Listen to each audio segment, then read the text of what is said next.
You, John Fitzgerald Kennedy, do solemnly swear. I, John Fitzgerald Kennedy, do solemnly swear. That you will faithfully execute the office of President of the United States. That I will faithfully execute the office of President of the United States. And will, to the best of your ability. And will, to the best of my ability. Preserve, protect, and defend the Constitution of the United States. Preserve, protect, and defend the Constitution of the United States. So help you God. So help me God.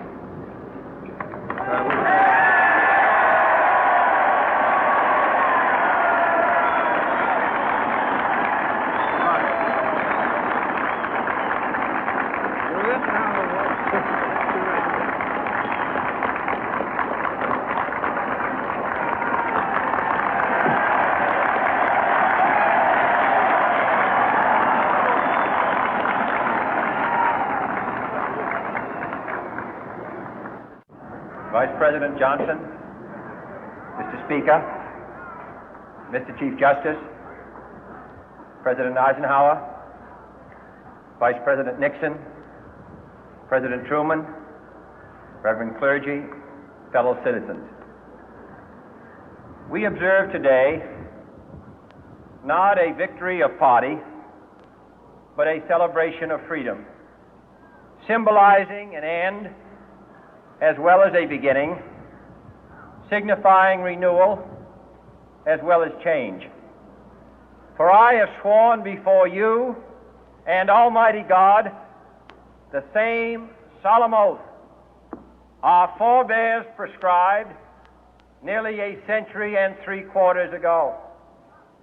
The world is very different now, for man holds in his mortal hands the power to abolish all forms of human poverty and all forms of human life. And yet the same revolutionary beliefs for which our forebears fought are still at issue around the globe. The belief that the rights of man come not from the generosity of the state, but from the hand of God.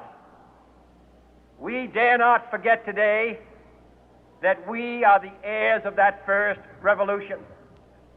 Let the word go forth from this time and place to friend and foe alike that the torch has been passed to a new generation of Americans born in this century, tempered by war, disciplined by a hard and bitter peace, proud of our ancient heritage, and unwilling to witness or permit the slow undoing of those human rights to which this nation has always been committed and to which we are committed today at home and around the world.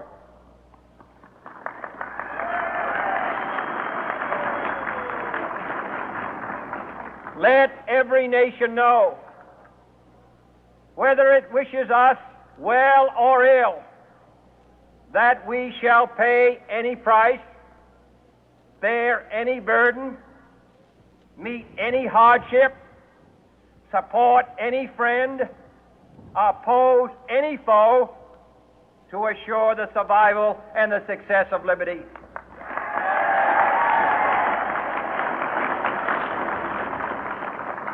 This much we pledge and more. To those old allies whose cultural and spiritual origins we share, we pledge the loyalty of faithful friends. United, there is little we cannot do in a host of cooperative ventures. Divided, there is little we can do, for we dare not meet a powerful challenge at odds and split asunder. To those new states whom we welcome to the ranks of the free, we pledge our word that one form of colonial control shall not have passed away, merely to be replaced by a far more iron tyranny. We shall not always expect to find them supporting our view, but we shall always hope to find them strongly supporting their own freedom, and to remember that in the past, those who foolishly sought power by riding the back of the tiger ended up inside.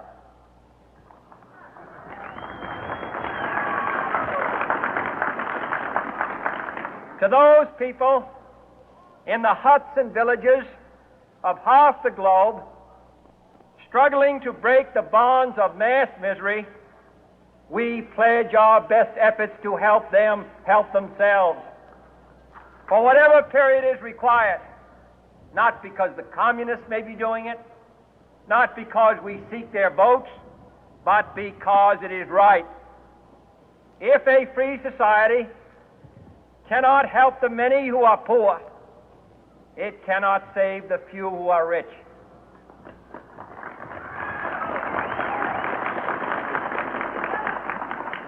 To our sister republics south of our border, we offer a special pledge to convert our good words into good deeds, in a new alliance for progress, to assist free men and free governments in casting off the chains of poverty.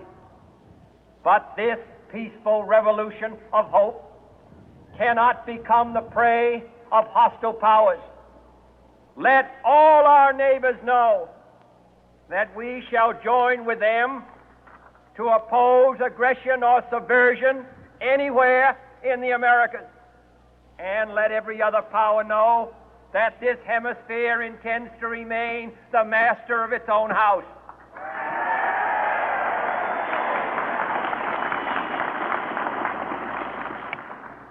To that World Assembly of Sovereign States, the United Nations, our last best hope, in an age where the instruments of war have far outpaced the instruments of peace, we renew our pledge of support to prevent it from becoming merely a forum for invective, to strengthen its shield of the new and the weak, and to enlarge the area in which its writ may run.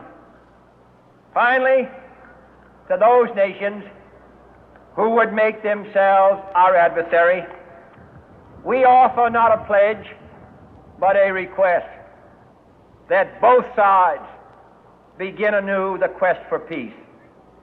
Before the dark powers of destruction, unleashed by science, engulf all humanity in planned or accidental self-destruction, we dare not tempt them with weakness, for only when our arms are sufficient beyond doubt can we be certain beyond doubt that they will never be employed.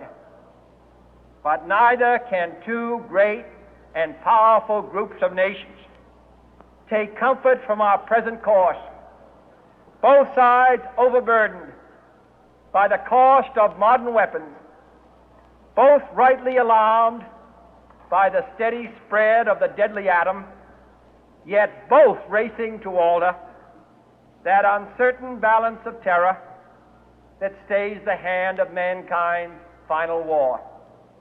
So let us begin anew, remembering on both sides that civility is not a sign of weakness, and sincerity is always subject to proof. Let us never negotiate out of fear, but let us never fear to negotiate.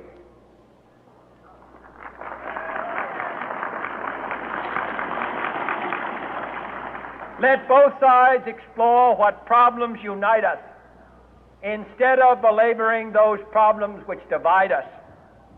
Let both sides, for the first time, formulate serious and precise proposals for the inspection and control of arms, and bring the absolute power to destroy other nations under the absolute control of all nations.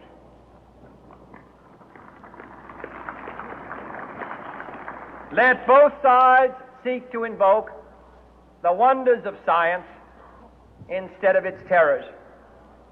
Together, let us explore the stars, conquer the deserts, eradicate disease, tap the ocean depth, and encourage the arts and commerce. Let both sides unite to heed in all corners of the earth the command of Isaiah to undo the heavy burden and let the oppressed go free. And if a beachhead of cooperation may push back the jungle of suspicion, let both sides join in creating a new endeavor, not a new balance of power, but a new world of law, where the strong are just and the weak secure and the peace preserved.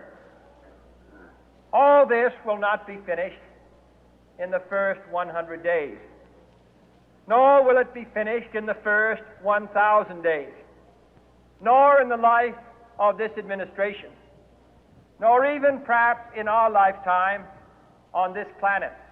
But let us begin.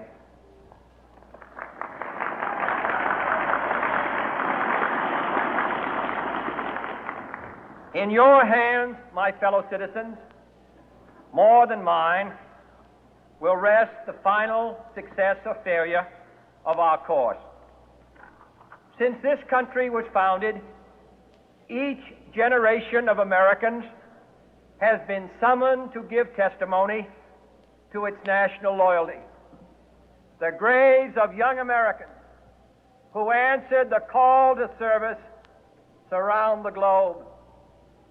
Now the trumpet summons us again, not as a call to bear arms, though arms we need, not as a call to battle, though in battle we are, but a call to bear the burden of a long twilight struggle, year in and year out, rejoicing in hope, patient in tribulation, a